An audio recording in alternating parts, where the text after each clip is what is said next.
Many players grow up in crime-ridden areas and move to Oklahoma for a change. Sometimes it helps, sometimes it gets worse, and sometimes it seems to just really like cocaine. Here are some former regional college stars that went off the deep end. Let's get it started with the Oklahoma State Cowboys. Rusty Hilger. After his NFL stint, former OSU Cowboys quarterback Rusty Hilger set up shop in Oklahoma City with his well-known watering hole, the T-Bar. One night in 1993, he had a late-night cocaine craving and decided to page his dealer. He misdialed and ended up paging an on-duty police officer. He was arrested and soon after accepted a probation plea. Richard Dumas. Former Oklahoma State Cowboy baller Richard Dumas has had many second chances, even after he was caught playing games under the influence of alcohol. In 2013, he was part of a federal investigation that took down an organized retail theft ring. He was given 3 years probation. Tony Allen. Another Cowboy baller and former NBA Sixth Man of the Year, Tony Allen, was federally indicted in the NBA health insurance scheme. Just 6 days ago, he was also arrested for drug trafficking. He is still awaiting judgment and sentencing on both sets of charges.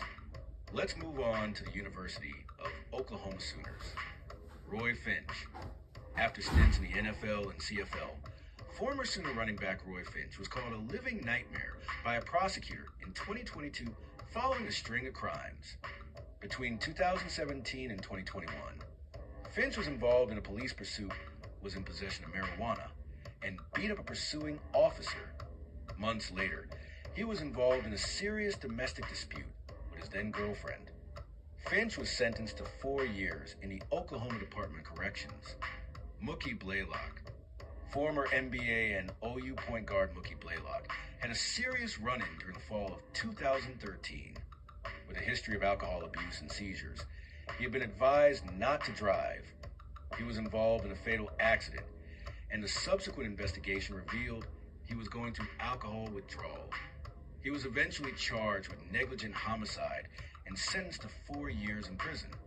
Damon Parker, former Green Bay Packer and Sooner running back Damon Parker, made a lot of noise with his historic career at Oklahoma. But in 2013, he was mentioned 47 times in a 213-page federal drug trafficking indictment. Parker was sentenced to a year and a day in prison. And finally, the Langston University Lions.